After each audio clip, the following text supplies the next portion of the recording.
I know there's a lot of confusing and conflicting information out there about cruelty-free and vegan makeup, skincare, hair care, that kind of stuff. So I'm going to break it down for you and make it a little bit easier. Howdy guys, my name is Abby. Welcome back to the channel. Welcome if you're new. So I've been vegan for about 7 years and cruelty-free for about 5. So it doesn't really matter, just point being that I have been doing this for a little while. There weren't many resources around when I first went vegan and was trying to go cruelty-free, so it took me a little while. That's why there was a bit of a gap there. So I'm going to explain the difference between vegan and cruelty-free, a little bit more about cruelty-free and why it's so confusing, and also some ways that you can be more conscious of your cruelty-free journey. So brands and companies love those buzzword marketing tactics like natural, clean, cruelty-free, vegan, paraben-free, all that kind of stuff. But I'm just focusing right now on the terms vegan and cruelty-free. So these terms are not interchangeable whatsoever, but brands want you to think that.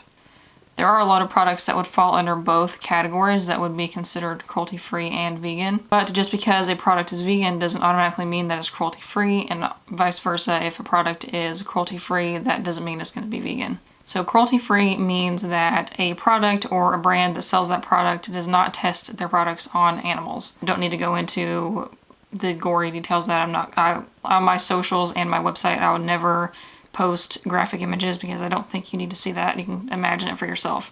Vegan means that a product does not contain any animal products or any animal byproducts. The most common non-vegan ingredients in makeup in particular are carmine and beeswax, but there are many others that are kind of difficult to find. That's why I love it when brands post or mark their products with a little V, so that way we don't have to dig through the ingredients. So the vegan term is a little bit more straightforward, whereas the cruelty-free has a lot of nuance to it.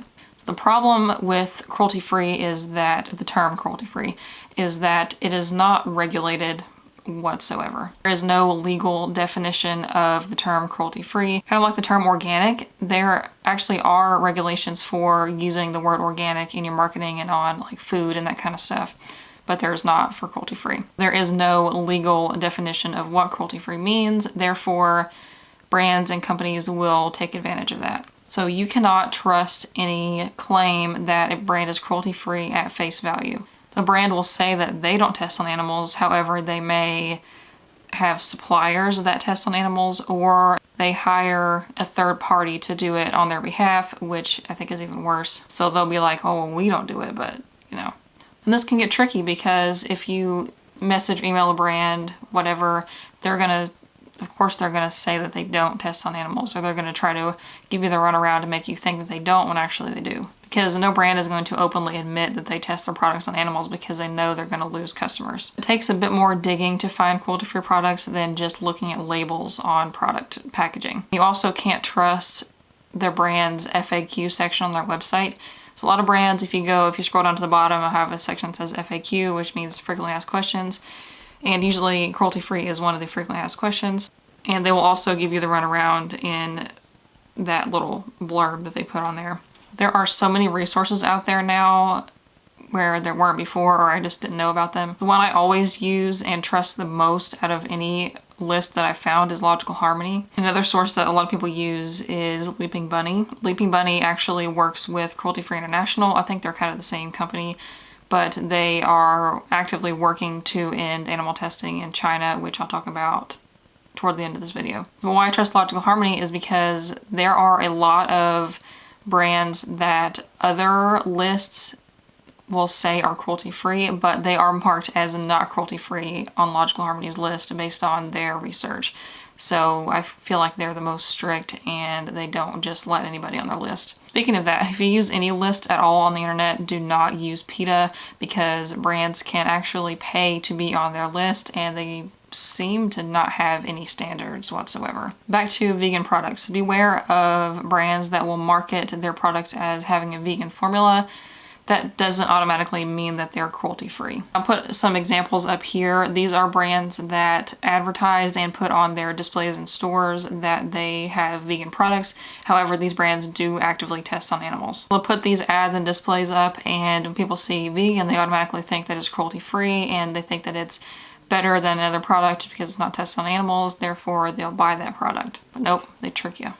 So let's talk about the elephant in the room, China. So I know you've probably heard, if you've been around the makeup space a little bit, that some brands are not cruelty-free because they sell in China, and I'll explain exactly what that means. Currently, as it stands right now, as I'm posting this toward the end of August 2020, China is still participating in animal testing despite every I want to say 6 months to a year, people circulate articles and that kind of stuff that's saying that China is going to end animal testing finally, but they never do. So they are still participating in post-market and pre-market testing. Post-market testing means that, say there's a store that has products and the government can come in and pick a product randomly off of a shelf to go test it to make sure that it's safe. Or sometimes they do that in response to a complaint about a particular product. Pre-market testing is probably worse than post-market testing because that requires all cosmetics to be tested on animals before they even hit shelves.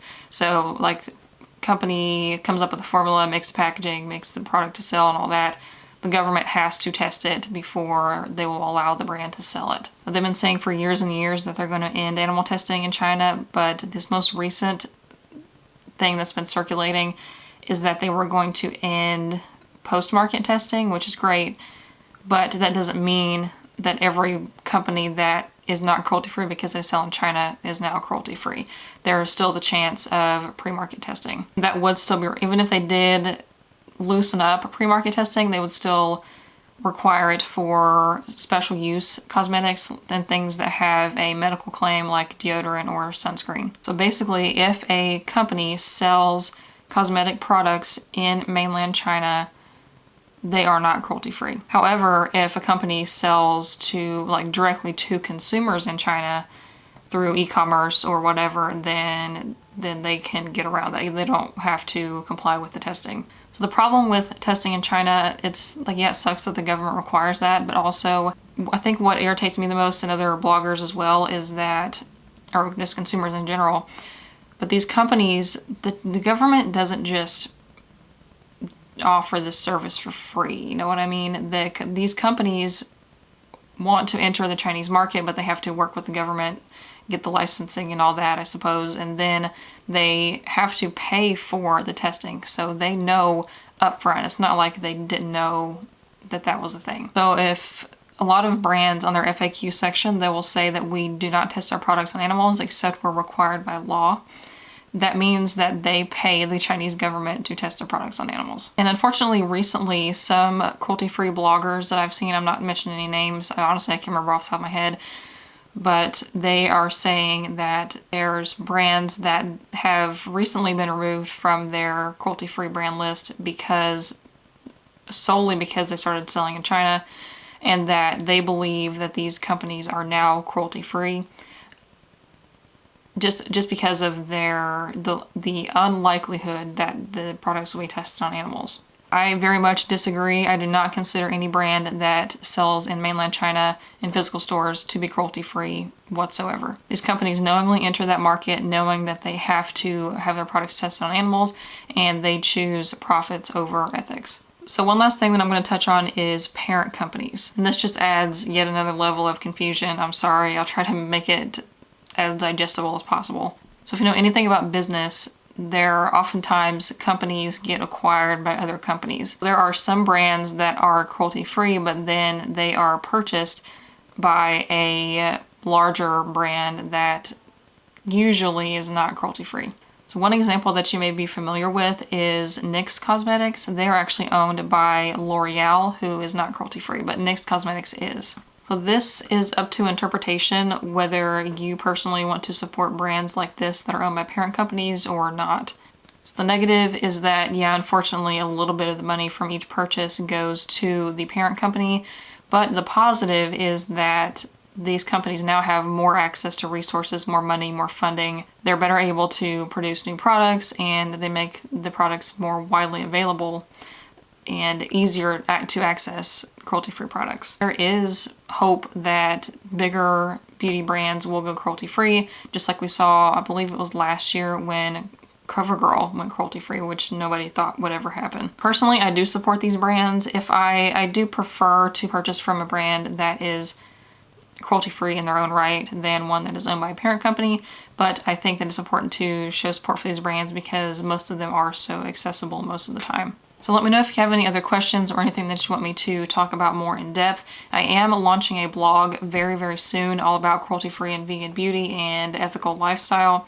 So I will leave the link to that below. It's not going to be up yet by the time this video is up. Maybe later, if you're watching this later, maybe it'll be up and I'll have the link and you can go check it out. And you can click up here to watch my most recent video or click up here to watch my most recent cruelty-free empty so you can get some ideas for cruelty-free products. And don't forget to like this video and subscribe so you don't miss seeing my face in your subscription box every Tuesday, Thursday, Saturday, sometimes Sundays at noon Eastern time. My social media and my business, cruelty-free, as well as my new blog site will be listed in the description box below. And I will see you in the comments. Bye.